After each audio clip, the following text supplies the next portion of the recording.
Family policy is a national competence in the European Union, yet the elites in Brussels are trying to impose their will on member states. The tide is turning, however. In January, Donald Trump took office again in the United States, and one of the first things he did was to push back against woke ideology in the US.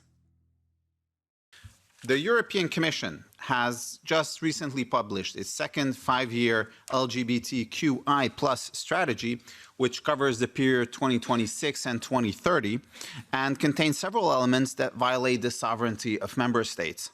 Family policy is a national competence in the European Union, yet the elites in Brussels are trying to impose their will on member states. They do this in two ways. On the one hand, the Brussels elite is trying to force a legal interpretation from the courts, citing the principle of free movement, which would require a country to recognize gender reassignment, also known as transitioning, same-sex marriage, and the legal consequences arising from them, despite the national laws of the member states. And if necessary, if they have already been recognized somewhere in any other country.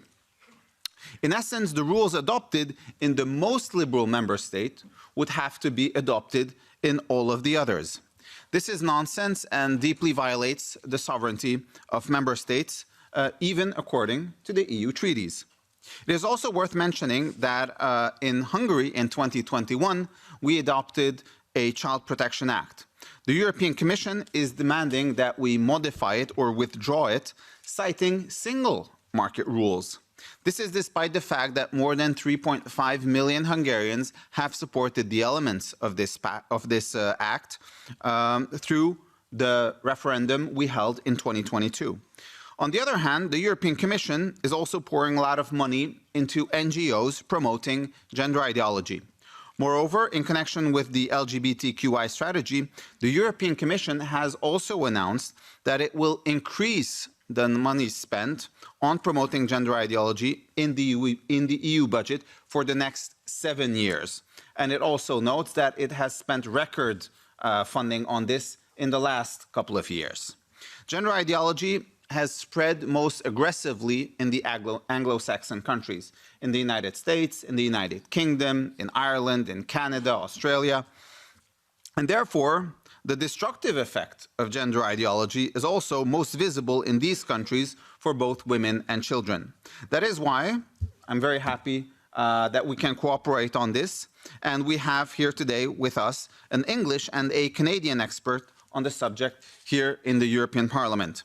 Ashley Frawley is a Canadian researcher who is now working as a visiting researcher with MCC, and Kelly J. Keane is an English activist who has, or Posey Parker, also known as Posey Parker, who was one of the first to draw attention to the harmful effects of gender ideology on women and children, and has been campaigning against it and for women's rights ever since.